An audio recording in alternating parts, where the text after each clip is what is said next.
خطامہ کرتا ایک عورت تھی، لوگ جاتے نہیں تھے، کوئی عورت کرے.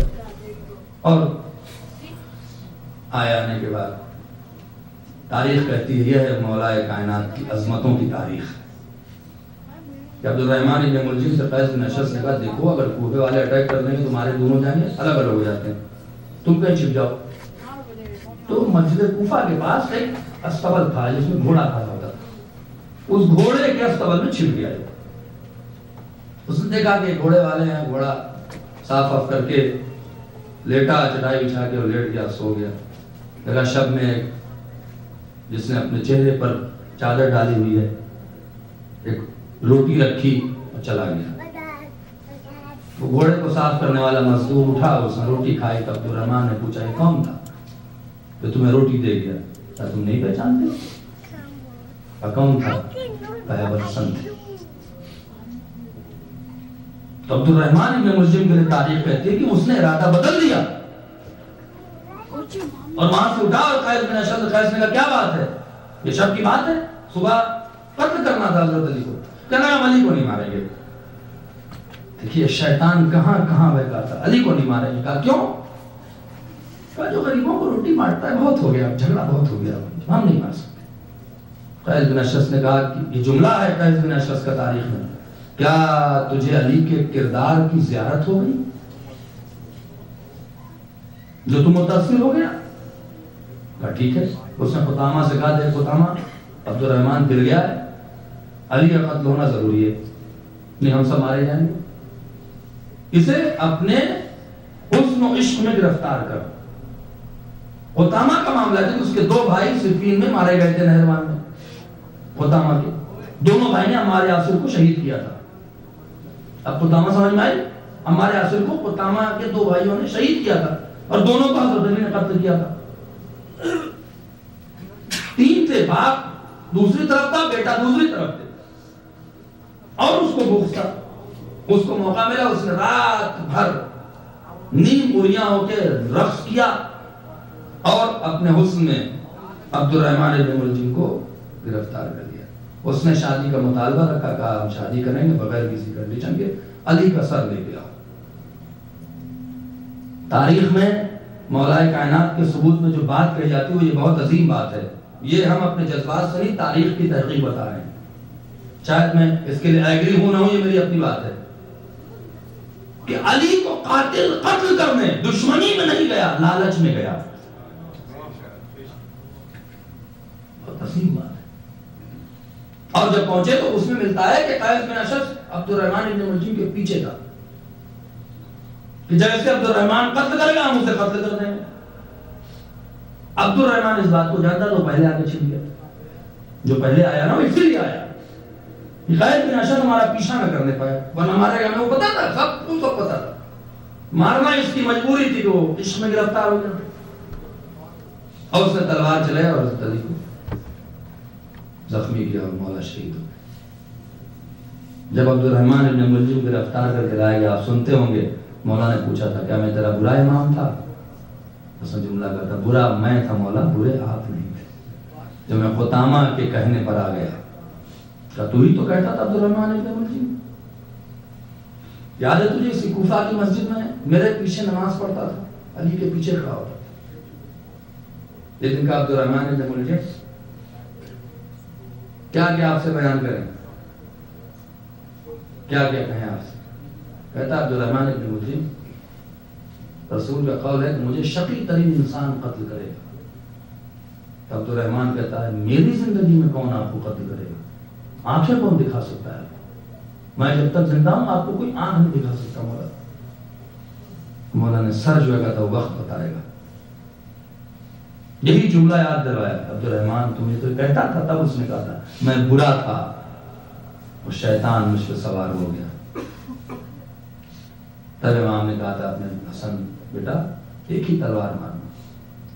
کیا عدالت ہے، اللہ اکبر. ایسے حالات میں ہم اور آپ ہوتے تو بوٹی بوٹی کر دیتے. لیکن علی کا کمال ہے، خدا کی قسم کیا کردار ہے دنیا کے. ایک ہی تلوار مارنا جس طرح سے مجھے مارا، اور بچ جائے تو دوبارہ قتل نہ کرو. اور مولا کائنات اس دنیا سے چلے گئے اور آپ 21 رمضان میں کی نسبت ہو سکتے ہیں۔ مولا کے جانے کے بعد، شہید ہونے کے بعد جو سب سے بڑی بات ہے، آج میں یہیں پر روک دوں گا انشاءاللہ۔ 2 مجلسیں ہیں، جب ویک ڈے آ گیا ہے اور آپ کو ظاہر سی بات ہے یہاں زیادہ ڈیٹیل نہیں بیان کر سکتا ہوں، بڑی لمبی ڈیٹیل ہے۔ اگر کچھ باتیں رہ گئی تو انشاءاللہ اگلے عشرے میں جو یہاں پہ پڑھنا ہے میں اس کو اپنی مجلسوں میں تھوڑا تھوڑا بیان کر دوں گا، جو امپورٹنٹ باتیں رہ گئی، ورنہ یہ بہت امپورٹنٹ پیریڈ تھا۔ اب اس کے بعد امام مولا کائنات کی شہادت۔ مسجد میں کیوں شہادت ہوئی؟ سوال یہ پیدا ہوتا ہے کہ مولا مسجد کیوں گئے؟ معلوم ہے آپ کو علی پہ جتنے بھی الزامات لگے تھے اس میں سب سے سخت علی پر جو بات گزری تھی وہ یہ تھی کہ حضرت علی نعوذ باللہ نماز نہیں پڑھتے۔ نعوذ باللہ نعوذ باللہ، اللہ معاف کرے، مجھے نہیں، تارک الصلاۃ کا لفظ استعمال کیا جاتا تھا۔ تو مولا اس بات کو بہت دکھی تھے۔ یہی لکھا ہے کاظم قزوینی عراقی نے کہ دعا کیا تھا پروردگار اب یہ وقت آ گیا ہے کہ علی پر بے نمازی ہونے کا الزام ہے، تو خدا نے علی کی آبرو رکھی کہ تیری شہادت کو سجدے سے جدا نہیں کرے گی۔ جو کہا تھا کہ فزتو برب الکعبہ، کعبے کے رب کی قسم میں کامیاب ہو گیا، وہ ایک بہت عظیم جملہ تھا مولا کا۔ چونکہ یہ خبر تو جاتی علی قتل ہوئے، پہلے کوئی چھوٹی موٹی چیز تو تھے نہیں، ایک ذات تھی، ایک بہت بڑی ہستی تھی۔ اب جو خبر گئی شام میں، جزائر میں، مدینے میں، یمن میں، علی مارے گئے، کہاں مارے گئے؟ مسجد میں مارے۔ علی یہ تو کہتا تھا نماز نہیں پڑھتے تھے، کیسے مارے گئے؟ سجدے کے عالم میں مارے گئے۔ اس لیے کہا تھا کہ اب دنیا علی پر تارک الصلاۃ ہونے کا الزام نہیں لگا سکتی، بے نمازی ہونے کا الزام۔ کتنا اہل بیت کو نماز سے پیار تھا، اللہ